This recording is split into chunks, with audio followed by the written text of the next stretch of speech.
Hi, everyone. This is Nikki from the inpatient wound care team. We're going to go over some education for the skin inspection template, the VAAES skin inspection assessment template. I'm just going to refer to it simply as the template. It is available within the nursing shift assessment. It is also available in the nursing admission screen. For ICU and step down, that template has to be completed as a standalone in addition to whatever may have been documented in PISIS. I know that's double documenting, but PISIS doesn't cover all of the requirements for the VA directive that covers the pressure injury prevention.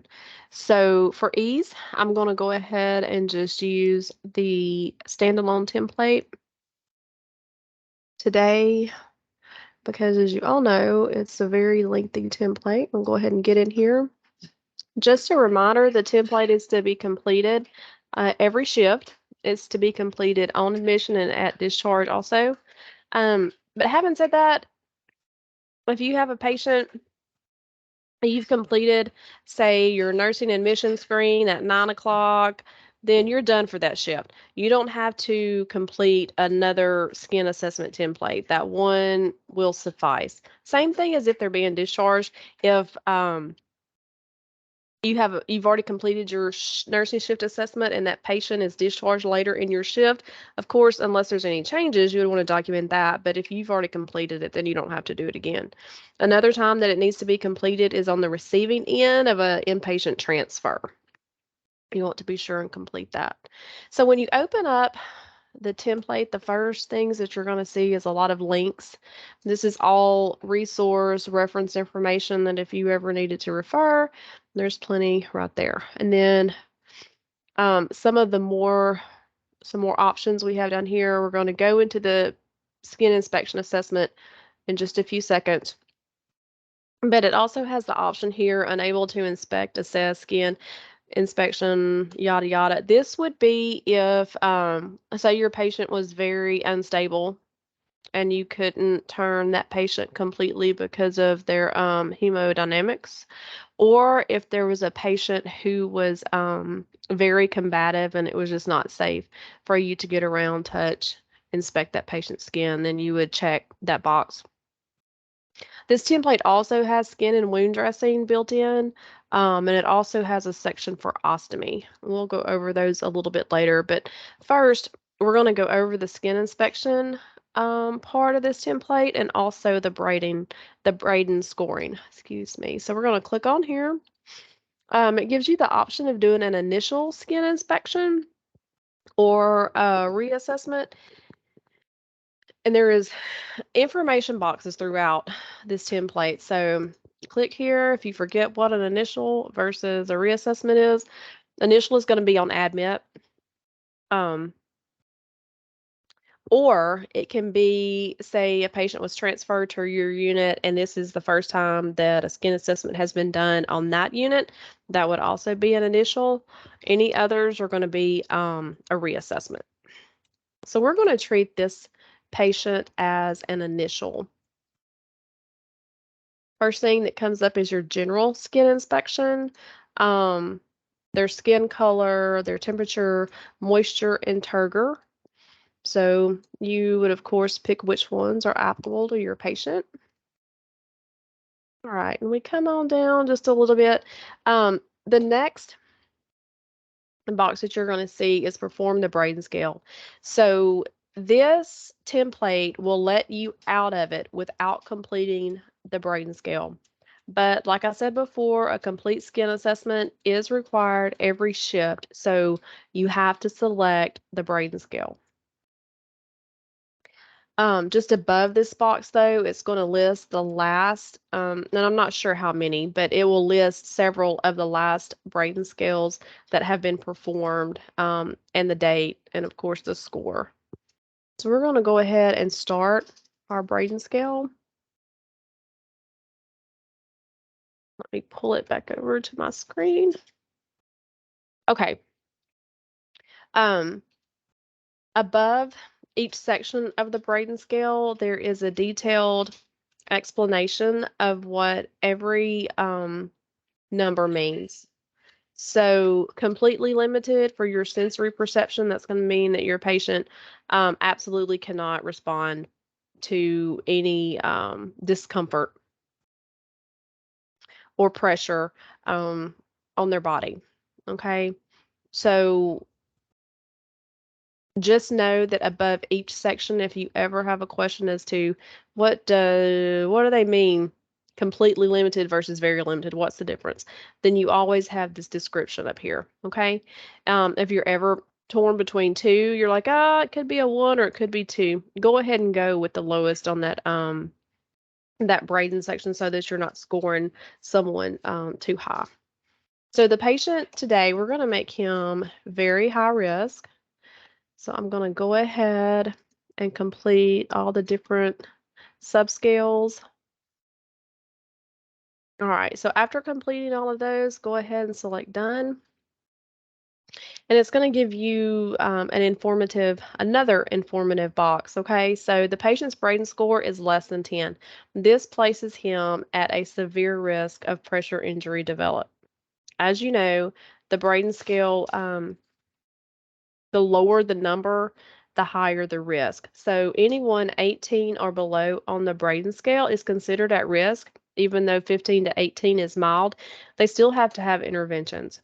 So our patient is less than 10, so he's at very high risk, very severe risk of developing pressure injury. So we got to keep that in mind when we go back to select the interventions that we're going to put in place for him or her. So let's click OK.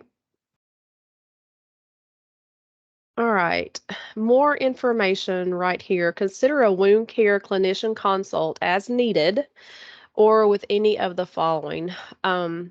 In our old template, it had a Braden score of 12 or less to consult the wound care team, but use your judgment. If you think that your patient may benefit from a specialty mattress, they need an air mattress, go ahead and send us a consult. If they have any wounds at all, send us a consult. Or like I said, if they're very high risk. This box here is where you select to initiate the wound care consult. And we're going to go over that at a different time. And also down below, the wound care consult is the dietitian, and it tells you when to consider a consult. Braden score 18 or less, they have a pressure injury, if they score 1 or 2 on the subscale for the nutrition. And then if you need more information, it'll tell you even more reasons down here for a referral to a dietitian. Okay, we're going to close that. All right, so I'm going on down. Just as above the Braden scale up here, it lists the last. It's also going to list any interventions and the last date of those that those were put into place. And remember that our patient scored 10, actually below 10. So he's at very high risk. And these will show up from a last admission too. So say, these are on his last admission a week later, then these are still going to fall in. I'm not sure how many days back that it goes, but sometimes you will see, if they're a frequent flyer, you'll see interventions from their last. So he's coming in, he's new. So we definitely need interventions. So this one does not apply. No change in previous interventions. Well, that was the last admission. So let's go ahead and update his interventions.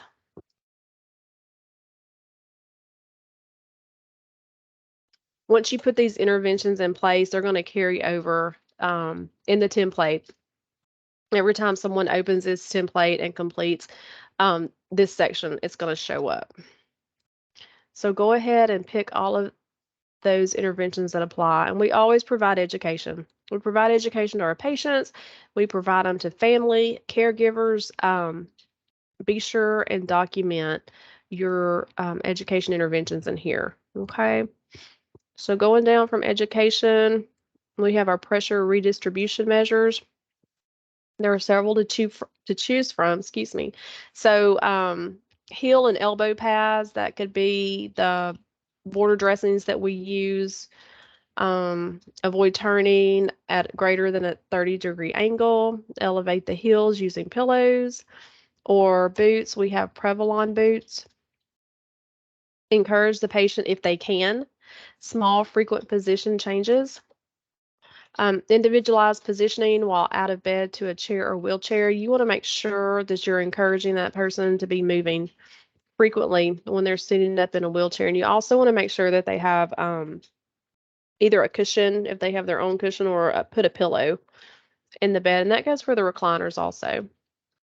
Turn in position at a minimum every 2 hours while in bed. We talked about the surfaces in the wheelchair, pillows to separate those pressure areas. And we have the Prevalon, the Sage Tap system that has the wedges in there that we can also use. And then they may have a specialty bed in place, okay? So you can document that as well. Just continuing down, maximizing mobilization, range of motion when turning, limit sitting out of the bed to less than 2 hours at a time. Manage moisture. They may need an external catheter, or they may need a stool containment device. We have the protective barriers. We have the air permeable pads. Like I said, anything that applies to your patient. Manage nutrition, offer supplements, encourage fluids unless there's a contraindication for that. Help them with their tray setup, and oral care. All very important. So the last section here, reduce friction and shear. Going back to the Prevalon Sage Tap system, we have that with the wedges. That is something that's going to prevent and reduce the friction when they're being moved in bed. We also have the lift slings, and then also the hover mat. Any of those, you just don't want to be pulling that body across the surface of the bed, because friction and shear and moisture, those are really big contributors to the development of skin breakdown. Okay, other risk factors that may increase the risk for developing pressure injuries are here, and these if apply to most of our patients. Okay, over 75 years old, if they have an amputation, a history of a pressure injury or ulcer that greatly increases their risk of developing another. If they have vascular disease, limited blood flow in their lower extremities sets them up for pressure injury development very easily. They have malnutrition, any kind of devices that are in use. That could be oxygen tubings, it could be an NG tube, it could just be foreign material left in the bed, like a syringe top or a cap, urinary catheters, cell phones, wallets. I mean, anything that patient is laying on that can increase their risk of causing a device-related pressure injury. Also, neuropathy. A lot of our patients have severe diabetes and with nerve damage, so they really can't feel that their heels are burning or that their feet are pressed up against the footboard. Want to make sure that we're taking that into consideration too. And like we noted above, potential compromised nutritional status. A lot of our patients are malnourished. So it's very important whenever it is meal times, to help them have those meal trays set up. And if, they're not really wanting a lot of food, if they have any supplements on their tray, be sure and encourage that, because a lot of times they'll take that if they're not taking anything else.